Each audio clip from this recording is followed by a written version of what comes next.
जय हिंद। मैं हूं कर्ण दानवीर और आप देख रहे हैं मेरा YouTube चैनल दानवीर सिंह। आप सभी का बहुत बहुत स्वागत है। सिचुएशन अफगानिस्तान में अभी भी क्लियर नहीं है।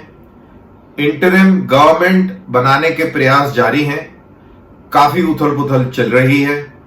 वहीं कल एक अफवाह उड़ाई गई कि अहमद मसूद और अमरुल्लाह सालेह के जो फौजी हैं वो अब तालिबान के साथ मिल गए हैं, यानी कि कुछ समझौता हो गया अमरुल्लाह सालेह और अहमद मसूद के साथ में, जिसका बाद में खंडन हो गया।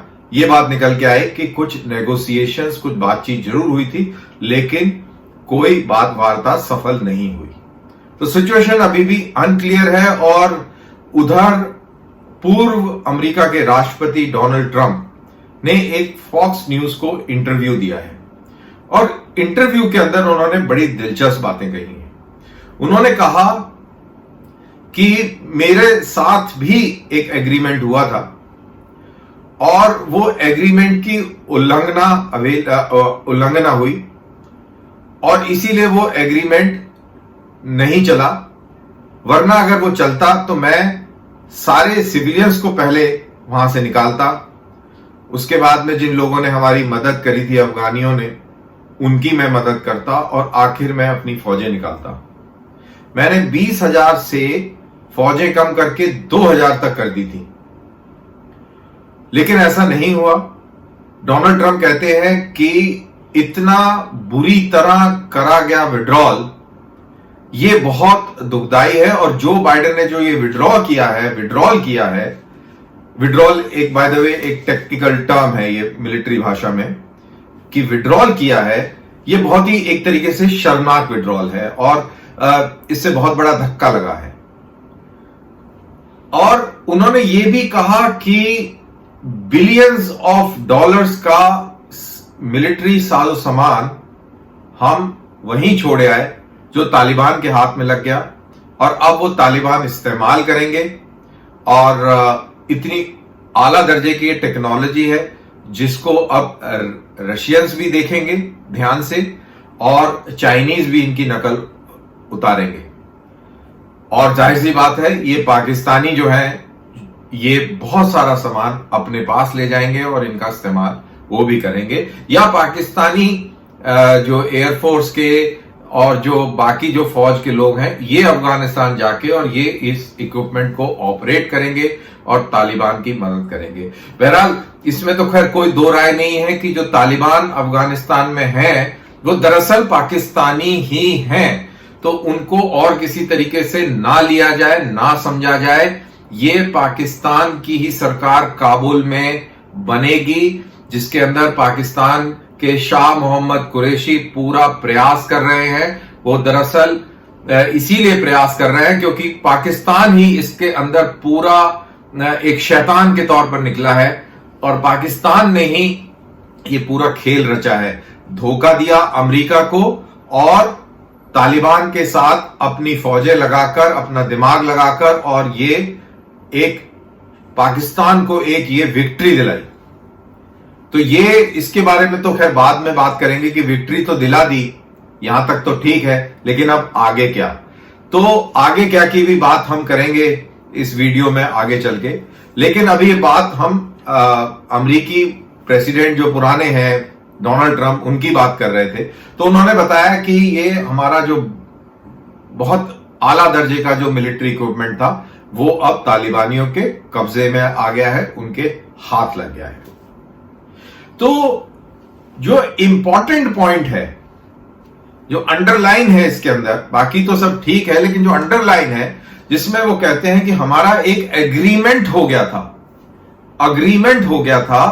और वो अग्रीमेंट का उल्लंघन हुआ, इसलिए हमने वो आगे की कार्रवाई नहीं करी। तो क्या हुआ था आपका अग्रीमेंट, ये बहुत इंपॉर्टेंट है और उस पर अब शक ही जाता है और शक होना लाजमी भी है। शक क्यों जाता है? वो इसलिए जाता है कि भाई अगर अग्रीमेंट ना हुआ होता और आप लड़ाई में हार के वापस जा रहे होते तो आप अपना सारा इक्विपमेंट जो है तबाह करके जाते वहां पर, लेकिन आप तबाह करके नहीं गए।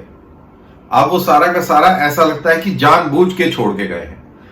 तो डोनाल्ड ट्रंप ने जो भी प्लान बनाया हो वो बनाया हो, लेकिन जो बाइडेन ने जो प्लान बनाया जिसके तहत ये विड्रॉल हुआ, उससे साफ जाहिर है कि ये जो अग्रीमेंट तालिबान के साथ हुआ ये एक सोचा समझा एग्रीमेंट था, और ये पूरी सोची समझी साजिश के तहत ये इक्विपमेंट छोड़ के आए। तो डोनाल्ड ट्रंप को आश्चर्य जरूर हो रहा है और वो विचलित जरूर है, लेकिन इसको आप एक ब्राइब के तौर पे देखा जाए कि ठीक है, हम ये सब कुछ तुम्हें छोड़ के जा रहे हैं, लेकिन तुम हमें वहां से आराम से निकलने दो और हमारे किसी व्यक्ति को मारो मत।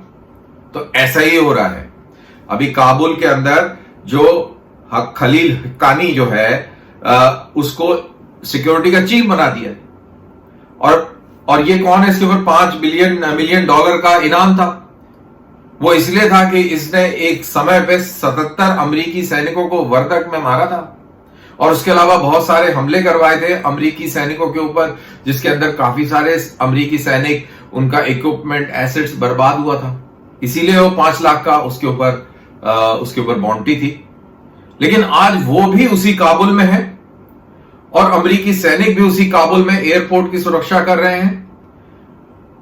हक्कानी के नेतृत्व में जो तालिबानी है वो लोगों को एक जगह से निकालकर और एयरपोर्ट तक लेके जा रहे हैं, अमेरिकी सैनिकों के हवाले कर रहे हैं। अमेरिकी सैनिक उनको वहां से निकाल के और अपने मुल्क लेके जा रहे हैं। तो बहुत याराना इनमें आ गया। तो ऐसा कैसे आ गया, कैसे इनके बीच में दोस्ताना हो गया, याराना हो गया, इसके ऊपर जब हम सोचते हैं तो हमें लगता है कि यार कुछ ना कुछ तो जरूर गड़बड़ है। वहीं पाकिस्तान ने पूरी बदमाशी करी है, पूरे आईएसआई और पाकिस्तान आर्मी का इसमें पूरा रोल है, और इतना सब होने के बावजूद एक भी स्टेटमेंट आधिकारिक तौर पर यूएस की गवर्नमेंट ने पाकिस्तान के खिलाफ नहीं बोला। तो पाकिस्तान वो डर्टी बॉय है जिसने अमेरिका का प्लान जमीन पर उतारा, ऐसा माने क्या हम? मेरे ख्याल से अभी तो कई बार ऐसा लगता है, उम्मीद करता हूं कि ये जो मैं कह रहा हूं बिल्कुल गलत कह रहा हूं, लेकिन कई बार ऐसे लगता है जब ऐसे सोचते हैं कि यार ऐसा कैसे हो सकता है, ऐसा क्यों हो गया, तो लगता है कि कहीं ना कहीं कुछ गड़बड़ है। लेकिन धीरे धीरे जैसे जैसे समय बीतेगा बहुत सारी चीजें सामने निकल के आएंगी। अब एक बार फिर डोनाल्ड ट्रंप के इस इंटरव्यू पे ऊपर जाते हैं, और उसमें डोनाल्ड ट्रंप बड़ी दिलचस्प बात कहते हैं। डोनाल्ड ट्रंप ये कहते हैं कि उन्होंने पूछा अपने जर्नैलों से कि यार ये बताओ कि ये अफगानी जो सैनिक जो हमने ट्रेन करे ये लड़ते क्यों हैं, इनका क्या मोटिवेशन है?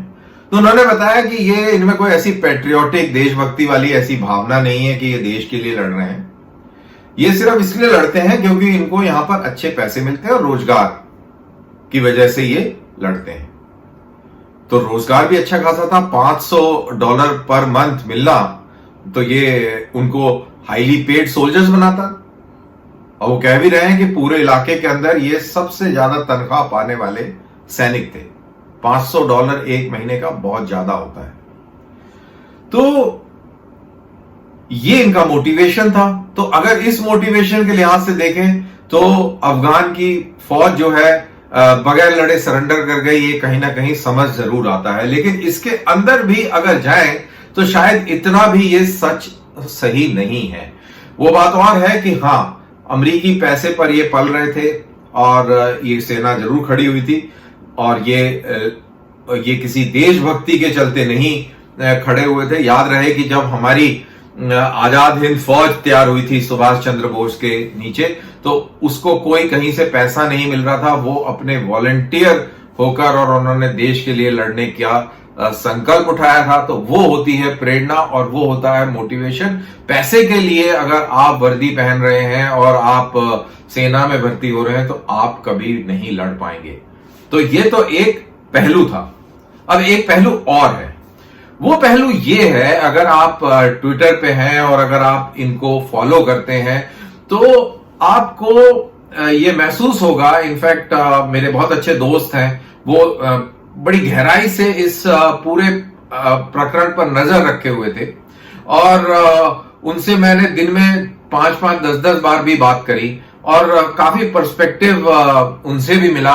प्लस मेरे भी कई जान पहचान के अफगानिस्तान में, जान पहचान के मतलब कि ट्विटर पे जान पहचान के या फ्रेंड्स जो हैं वो अफगानिस्तान में थे और उनसे भी निरंतर अपडेट्स मिलते रहे। और उसमें ये निकल के आया कि अफगानिस्तान की सैनिक अपने आप को बिट्रेड महसूस कर रहे हैं, उनको लग रहा है कि हमारे साथ धोखा हुआ। तो एक तो मैंने बताया कि जो अमेरिकी प्रेसिडेंट के हिसाब से, नजरिए के हिसाब से अगर देखा जाए तो बिल्कुल सही, वो नहीं लड़े क्योंकि उनमें वो देशभक्ति की भावना नहीं थी। लेकिन जिस चीज का मैं हवाला दे रहा हूं, मैं ट्विटर के जो हमारे जो अफगान फ्रेंड्स थे, अफगानिस्तान की फौज के और जो वहां के जर्नलिस्ट जो फ्रेंड्स थे और जो हमारे जो मित्र यहां पर हैं जो कि काफी निरंतर इस चीज को ट्रैक करते हैं, अगर इनके नजरिए से देखा जाए तो अफगानिस्तान के जो सैनिक थे उनको धोखाधड़ी महसूस हुई। वो धोखाधड़ी इसलिए महसूस हुई कि जो गवर्नर थे उनको तो आईएसआई ने तोड़ लिया था, उनको तो पैसे पूसे खिला के उनको तोड़ लिया था। जो आपके जो सैनिक थे, जो जर्नैल थे, वो भी टूटे हुए थे। तो वो मैसेज दे रहे थे अपने सैनिकों को फ्रंट लाइंस पर कि भाई लड़ने की अब कोई जरूरत नहीं है, आप सरेंडर कर दें क्योंकि अब एक हमारा एग्रीमेंट होने जा रहा है और एक इंटरिम सरकार बनेगी। ये हम मैसेज भी सुनते जा रहे थे। गनी साहब भी बोल रहे थे कि एक मिलीजुली सरकार बनाएंगे, इंटरिम सरकार बनाएंगे, और इस तरीके के फीलर्स भी जा रहे थे। जब कंधार की लड़ाई चल रही थी तब अब्दुल्ला और उनके जो सेना के प्रमुख थे वो दोहा में इनसे मिलके भी आए थे। तो अभी वो जो अफगान जो सरकार के हुज एंड हुज थे वो आज की तारीख में कहां खड़े हैं वो मैं आपको बताता हूं। लेकिन जो मैसेज वहां से सोल्जर्स को गया वो बहुत ही डीमोरलाइजिंग था और इसीलिए फौजियों ने कोई लड़ाई नहीं लड़ी, बगैर गोली चलाए उन्होंने चीजें हैंडओवर कर दी।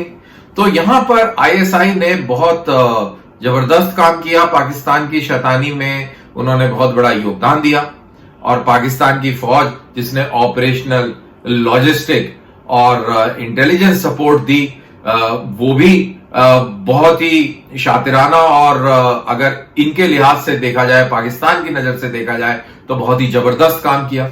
उसकी काफी चर्चा और तारीफ भी पाकिस्तान के मीडिया में हो रही है कि उन्होंने कितना शानदार काम किया, बहुत फूले नहीं समा रहे हैं पाकिस्तानी, बहुत जबरदस्त वहां पर जश्न का सा माहौल है कि पता नहीं उन्होंने क्या फतेह कर लिया। अब बात करते हैं कि अफगानिस्तान की जो सरकार 15 अगस्त से पहले थी उसके जो अहम लोग थे अभी वो कहां खड़े हैं। तो ये एक लिस्ट बनाई है मैंने और इस लिस्ट में सबसे पहले जो वहां के राष्ट्रपति थे गनी साहब। गनी साहब कहते हैं कि बहुत सारे डॉलर्स जो हैं वो लेके भागे, हेलीकॉप्टर भी लेके भागे और खूब सारा पैसा लेके भागे। तजाकिस्तान ने उनको उतरने से मना कर दिया और वो जाके यूएई के अंदर उन्होंने पनाह ली। उसके बाद उन्होंने मैसेज भी दिए, एक वीडियो मैसेज भी दिया कि उसमें उन्होंने कहा कि हम तैयारी कर रहे हैं वापस जाने की। तो लोग सोचते थे यार ये कैसे वापस जाएगा, इसको तो लोग सब गद्दार मान रहे हैं, ये कैसे वापस जाएगा। तो वो समझेंगे कि आगे के वो कैसे वापस जा रहे हैं। इनके साथ हैं इनके नेशनल सिक्योरिटी एडवाइजर मुहिब और इनके जो चीफ एडवाइजर थे फजली, वो भी इन्हीं के साथ हैं। और इस बात का खुलासा ईरान की न्यूज ने दिया है। दिलचस्प बात यह है कि एनएसए मुहिब और chief adviser to Ghani Fazli साहब ने अभी तक एक भी बयान नहीं दिया है, लेकिन हम मान के चलते हैं कि ईरान ने जो ये खबर निकाली है वो बिल्कुल सही ही निकाली है। दूसरे जो अधिकारी हैं अब्दुल्ला, इनकी और गनी साहब की तो आपस में शुरू से ही नहीं बनती थी और जब वो इलेक्शन हुए तो अब्दुल्ला और गनी साहब के बीच में तो काफी देर मतभेद रहा और अब्दुल्ला राष्ट्रपति बनना चाहते थे, लेकिन गनी साहब राष्ट्रपति बने और इलेक्शंस को रिग कहा गया और बहुत सारा कीचड़ उछला। लेकिन अमरीकी दबाव में फिर मानना ही पड़ा क्योंकि तो अमरीकी बॉस थे और फिर एक वॉरलॉर्ड है गुलबुद्दीन हिकमत्यार, ये भी अब्दुल्ला के साथ में काबुल के अंदर ही है। और इनके साथ में कारजाई साहब भी हैं, जो गनी से जो पहले जो राष्ट्रपति थे मोहम्मद कारजाई, वो भी काबुल में ही हैं। और ये तीनों मिलकर एक अंतरिम सरकार बनाने के प्रयास कर रहे हैं तालिबान से मिलकर। तो स्थिति बिल्कुल क्लियर हो जाती है कि अगर आप अभी काबुल के अंदर ही हैं और तालिबान से बातचीत कर रहे हैं, तो आप की लॉयल्टीज कहां थी उस समय। ये रातों रात तो आपकी लॉयल्टीज नहीं बदली हुई, आप काफी समय से पाकिस्तान के साथ कोलैबोरेशन में थे और अंदर खाने आप अपने ही मुल्क की जड़ें काट रहे थे।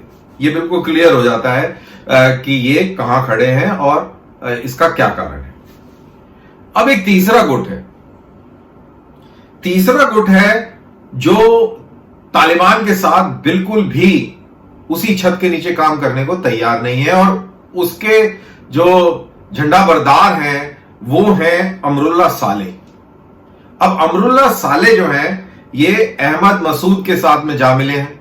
अहमद मसूद अहमद शाह मसूद के पुत्र हैं, और अहमद शाह मसूद ने पंजशीर की डिफेंसेस ऐसी जबरदस्त बनाई कि सोवियत यूनियन भी, उसकी फौजें भी पंजशीर पर कब्जा नहीं कर पाई। बाद में गुलबुद्दीन हिकमत्यार और इनके जैसे कई सारे वॉरलॉर्ड, इन लोगों ने भी काफी प्रयास किया, लेकिन पंजशीर पर ही कब्जा नहीं कर पाए। अमेरिका के आने पर जरूर वहां पर शांति रही, और अमेरिका के जाते ही जब अफगानिस्तान की सरकार का कोलैप्स हो गया, फौजें भाग खड़ी हुई, तालिबान काबुल में आ गए, तो अब पंजशीर फिर से आजाद है। और कल ही उन्होंने 3 नए डिस्ट्रिक्ट्स को तालिबान से आजाद कराया है। और तभी मैंने शुरू में कहा कि एक अफवाह उड़ाई गई कि अमरुल्लाह सालेह और अहमद मसूद जो है वो अभी तालिबान की सरकार में जुड़ रहे हैं। वो प्रोपेगेंडा वॉर किया गया मनोबल तोड़ने के लिए, उनकी रैंक और फाइल में कंफ्यूजन करने के लिए, लेकिन फटाफट उसका एकदम खंडन भी आ गया। तो और इनके साथ अमरुल्लाह सालेह के साथ और हैं मार्शल दोस्तम, जो मज़ार शरीफ की डिफेंसेस के लिए रिस्पॉन्सिबल थे, लेकिन क्योंकि उस तरीके से तैयारी नहीं थी तो उनको भाग खड़ा होना पड़ा अपने साथ लॉयल फौजियों को लेकर। और इस समय वो उज्बेकिस्तान में अफगानिस्तान बॉर्डर के बिल्कुल बेहद करीब से खड़े हैं, और उन्होंने अमरुल्लाह सालेह को सपोर्ट दे दी है। उसके बाद है अता मोहम्मद नूर और बिस्मिल्लाह खान मोहम्मदी।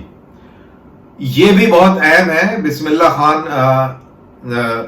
मोहम्मदी जो है ये वहां के डिफेंस मिनिस्टर थे, और ये भी अमरुल्लाह सालेह के साथ खड़े हुए। तो कहने का मतलब है कि ये लोग अपने मुल्क के साथ खड़े हुए थे, इन्होंने अफगानिस्तान का झंडा उठाया हुआ था, और उधर गनी, मोहिब, फजली, अब्दुल्ला, गुलबुद्दीन हिकमत्यार, ये जो थे इन्होंने जड़ें काटी अफगानिस्तान की, और ये अफगानिस्तान के हिसाब से देशद्रोही है। बट पाकिस्तान इनको देशद्रोही नहीं कहेगा, पाकिस्तान इनकी तारीफ करेगा और वतन परस्त कहेगा। पाकिस्तान के लिए देशद्रोही बाकी लोग हैं। तो ये नजरिया अपना अपना है। और अब गनी साहब कह रहे थे कि वो प्लान बना रहे हैं कि वो काबुल वापस जाएंगे। तो वो काबुल कैसे वापस जाएंगे वो क्लियर होता है कल के इस वाकयात से, जिसमें हशमत गनी को तालिबानी कमांडर उनका माथा चूमते हुए दिखे, और उसके वीडियो भी आए और उसके फोटोग्राफ्स भी आए। ये गनी साहब के छोटे भाई हैं और ये तालिबान के साथ जा मिले हैं। तो अब यही गनी की वापसी का रास्ता निकालेंगे और सुनिश्चित करेंगे। तो ये है गनी की ट्रेचरी। ऊपर से बातें कुछ और कर रहे थे, उस समय बहुत हवाला दे रहे थे और बहुत इमोशनल अपील की कि हम कुछ फौज में थोड़ा बदलाव करेंगे, कुछ ये करेंगे, इंटरिम गवर्नमेंट बनाएंगे और आखिरी दम तक मैं यहां खड़े रहूंगा। और जब वहां से भाग खड़े हुए तो उन्होंने कहा कि मैं लोगों में खून खराबा काबुल में नहीं चाहता था और मैं नहीं चाहता था कि इंसानी जाने जाए, तो इसीलिए मैं अफगानिस्तान के हक में वहां से भाग गया। कितने बेशर्म है कितने बेशर्म और कितने बुज़दिल कायर ये लोग हैं कि ये पाकिस्तान की आईएसआई के सामने, पाकिस्तान के सामने इन्होंने घुटने टिका दिए। अब आखिर में थोड़ा सा इतिहास भी देख लेते हैं बॉस। इतिहास क्या है इसका, अफगानिस्तान का। अफगानिस्तान के बारे में अगर बात करें तो हम जो हिस्ट्री पढ़ते हैं तो हम यही पढ़ते हैं ना कि अहमद शाह अब्दाली अफगानिस्तान से आया, बाबर खैबर पास से क्रॉस करके इंडिया में घुसा, और कितने गई खिलजी, गौरी, गजनी अफगानिस्तान से आए, सोमनाथ लूट के चले गए। तो हमारे दिमाग में है कि पता नहीं अफगानिस्तान में कितने बड़े भारी जंगजू लोग थे उस जमाने में। लेकिन आप थोड़ा सा हिस्ट्री में जाएं और इनकी हिस्ट्री अगर आप पहचाने तो इस्लाम आने से पहले ईरान के अंदर ज़ोरास्ट्रियन मूल के लोगों की सत्ता थी। उनका बहुत बड़ा एकमेनाद एम्पायर था और उसी का हिस्सा अफगानिस्तान था। तो अफगानिस्तान पारसियों का गुलाम रहा, उसके बाद चंद्रगुप्त मौर्य का गुलाम रहा। उस समय ये सारे के सारे हिंदू और बुद्धिस्ट लोग होते थे। चंद्रगुप्त मौर्य के बाद में कुषाण राजा आए, उनके नीचे ये अधीन रहा। इनफैक्ट बुद्धिज्म जो वहां पर आया वो कुषाण के टाइम में आया, उससे पहले ये सारे हिंदू थे। और काबुल का जो राजा था वो राजपूत क्षत्रिय था। और तो ये आए। उसके बाद जब इस्लाम की तलवार आई और उसने पारसियों का कत्लेआम और कन्वर्जन किया ईरान में, तो वही लोग जो है वो इधर भी आए, अफगानिस्तान भी आए। और ये लोग कौन थे? ये बेसिकली तुर्की लोग थे, तुर्क मूल के लोग थे। तो यानी कि गजनी, गौरी, खिलजी, ये सारी जो बीमारियां थी ये तुर्की थी। और इन्होंने इस मुल्क पर राज किया काफी साल, हजारों साल तक इनका राज रहा। जो तैमूर था वो मंगोल प्रजाति से बिलोंग करता था और उन्होंने भी अपना हिस्सा और उन्होंने भी राज इस मुल्क पर किया। तो बेसिकली देखा जाए तो इनका इतिहास शुरू से लेके और काफी लेट तक 17वीं शताब्दी तक ये बेसिकली गुलाम ही रहे। और अहमद शाह अब्दाली को ये कह सकते हैं आप कि ये अफगानी मूल का एक कबीलाई सरदार था जिसने कह सकते हैं कि अफगानिस्तान को आजाद कराया और उसको वो मानते हैं। तो वहां से इनकी हिस्ट्री शुरू हुई। और जब ये मॉडर्न हिस्ट्री आ गई तो आपने देखा कि इन्होंने ये सोवियत संघ के गुलाम थे। सोवियत संघ की गुलामी खत्म हुई तो ये पाकिस्तानियों के थोड़े दिन के लिए गुलाम बने, तालिबान वन। वहां से फिर अमेरिकनों के गुलाम बन गए और अब फिर से पाकिस्तानियों के गुलाम बन चुके हैं। मेरे ख्याल से अब ये समय आ गया है और थोड़ा थोड़ा नेशनलिज्म, अफगान नेशनलिज्म जगा भी है। तो इतनी मायूसी वाला सीन नहीं है। हमने देखा जलालाबाद में लोग अफगानिस्तान का झंडा लेके निकले, गजनी में निकले और ऐसे कई जगहों पर निकले। काबुल के अंदर हमने देखा कि औरतों ने मुजाहरा किया, अफगानिस्तान का झंडा लेके वो खड़े हुए। तो एक अफगान नेशनलिज्म भी है और अफगान पश्तून नेशनलिज्म भी है। तो ये अफगान पश्तून नेशनलिज्म और अमरुल्लाह साले और अहमद मसूद का जो नेशनलिज्म है, ये सब मिलकर अफगानिस्तान को पाकिस्तान से जरूर एक दिन आजाद कराएंगे। तो आज की मेरी बात यहीं पर समाप्त मैं करता हूं। उम्मीद करता हूं कि मैं जो पॉइंट समझाने का प्रयास कर रहा था वो मैं समझा पाया हूं ठीक से, और आपको ये अच्छा जरूर लगा होगा, आई एम श्योर। बहुत बहुत शुक्रिया। आप इसको प्लीज शेयर कर दीजिएगा और लाइक भी कर दीजिएगा। अगले बार फिर किसी और मुद्दे पर मिलते हैं। और तालिबान और अफगानिस्तान की जो सिचुएशन है बड़ी इवॉल्विंग है, हर रोज कुछ ना कुछ नई चीज हो रही है। तो मोस्ट लाइकली इसी के ऊपर ही हम अगली बार फिर बात करेंगे। तब तक के लिए इजाजत दीजिए। जय हिंद।